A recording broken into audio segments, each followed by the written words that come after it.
عزیزان گرامی، انصار و مہاجرین کے درمیان بھائی چارگی کے بارے میں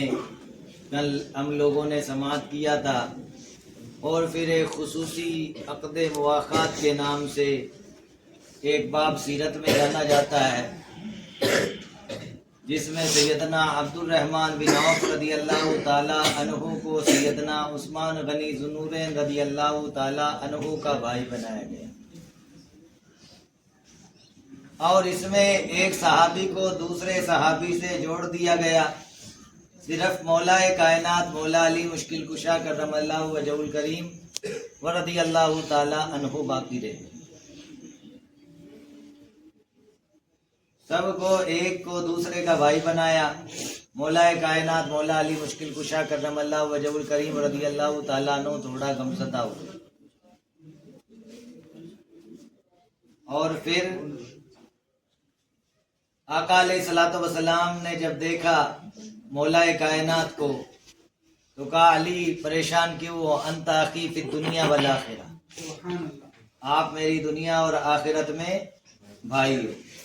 تو حضور علیہ الصلوۃ والسلام نے اس طریقے سے صحابہ کے درمیان بھائی چارگی کی کہ انہوں نے اسلام کے رشتے کو مقدم رکھا اور ایسا رشتہ نبھایا اور ایسا رشتہ بنایا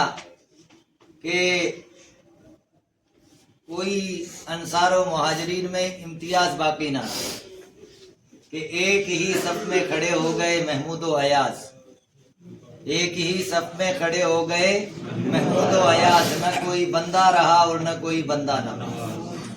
حضور علیہ الصلوۃ والسلام کی نظر رحمت کا صدقہ، اور پھر اسلام کی پہلی جنگ غزوہ بدر بھی پیش آئی،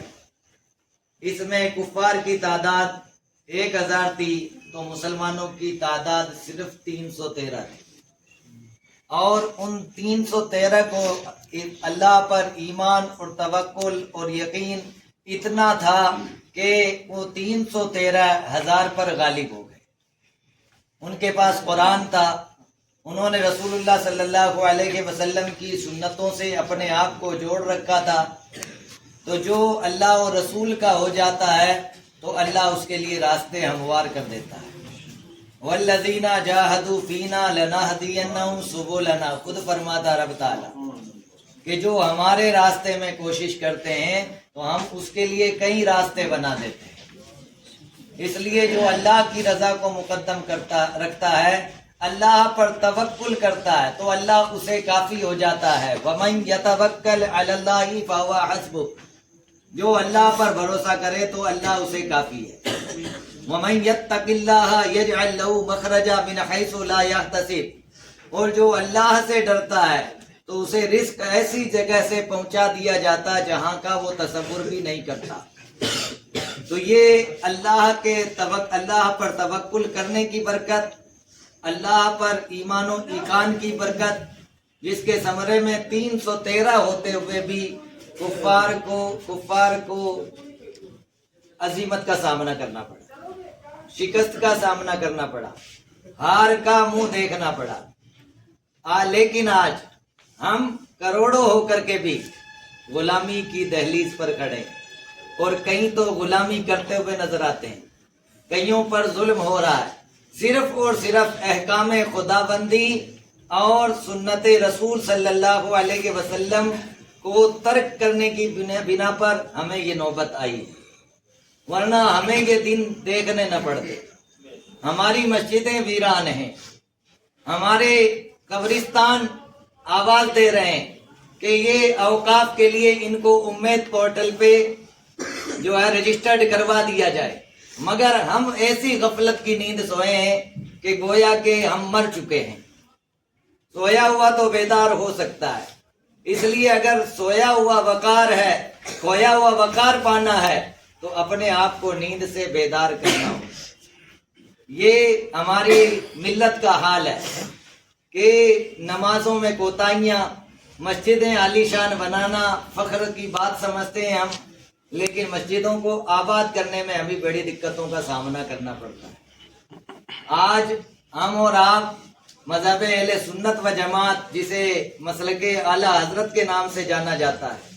مذہب اہل سنت و جماعت، اس میں ہم پورے اعمال میں اگرچہ ہمارا عقیدہ پختہ ہو چکا ہے، لیکن ہم اس میں پیچھے ہٹتے جا رہے ہیں۔ عمل تو ہم نے فرقہ باطلہ کا کام سمجھ لیا ہے، جو عمل کی دنیا میں آتا ہے تو برجستہ کہہ دیتے ہیں یہ تو دیوبندی کرتا ہے لگتا ہے۔ تو ایسے نہیں ہے حالات، آپ سنت نبوی کی پیروی کیجئے، آپ اللہ کے احکام پر عمل کیجئے۔ ہم نے شادی بیاہ کو ایسا بنایا معلوم ہوتا ہم کسی غیر مذہب کے لوگ ہیں۔ شادی بیاہ کو آسان بنایا گیا، نکاح میں آسانیاں رکھی گئیں، اور یہ آسانیاں رکھی گئی ہیں، دین آسان بنایا گیا، اس لیے ہمیں ان چیزوں کو سمجھنا چاہیے۔ رب قدیر ہمیں سنت نبوی علیہ تحیت و ثنا پر عمل کرنے کی توفیق عطا فرمائے۔ انشاءاللہ غزوہ بدر کے تعلق سے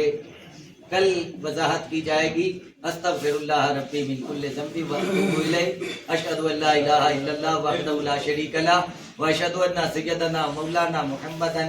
عبدہ ورسولہ۔ السلام